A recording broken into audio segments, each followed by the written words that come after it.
Kronologi penangkapan dua pria pelaku pembunuhan wanita dalam box kontainer.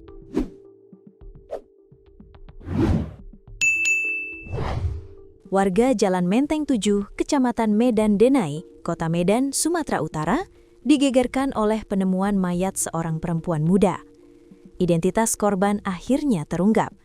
Dia adalah Rahmadani Siagian, berusia sekitar 20 tahun, seorang perantau dari Kabupaten Labuhan Batu Utara yang baru beberapa waktu menetap di Kota Medan.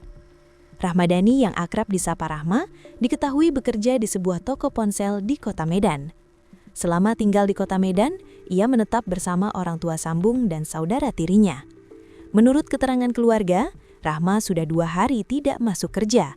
Hal ini membuat bos tempatnya bekerja menghubungi keluarga korban di kampung halaman karena nomor telepon Rahma tidak aktif. Kabar duka baru diterima keluarga pada Selasa, 10/3/2026 sore, setelah polisi memastikan identitas jenazah. Nurma Siagian, kerabat korban, mengaku sangat terkejut mendengar Rahma ditemukan dalam kondisi mengenaskan. Selama di Medan dia kerja di toko ponsel. Kami baru dapat kabar sore ini dan sangat syok, ujarnya. Penemuan jasad bermula dari kecurigaan warga terhadap sebuah box kontainer plastik berwarna putih dengan tutup biru yang diletakkan di bawah pohon pisang di ujung pemukiman. Awalnya, warga menduga isi box tersebut adalah bangkai babi.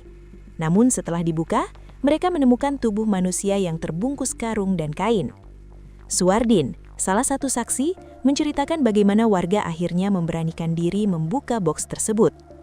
Awalnya kami kira bangkai babi, setelah dicek ternyata manusia. Kami semua kaget, katanya. Kejadian ini langsung dilaporkan ke pihak kepolisian. Jenazah kemudian dibawa ke RS Bahayangkara TK2 Medan untuk pemeriksaan lebih lanjut.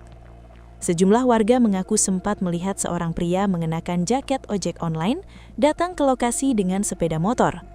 Pria tersebut diduga meletakkan sesuatu ke dalam kontainer sebelum pergi.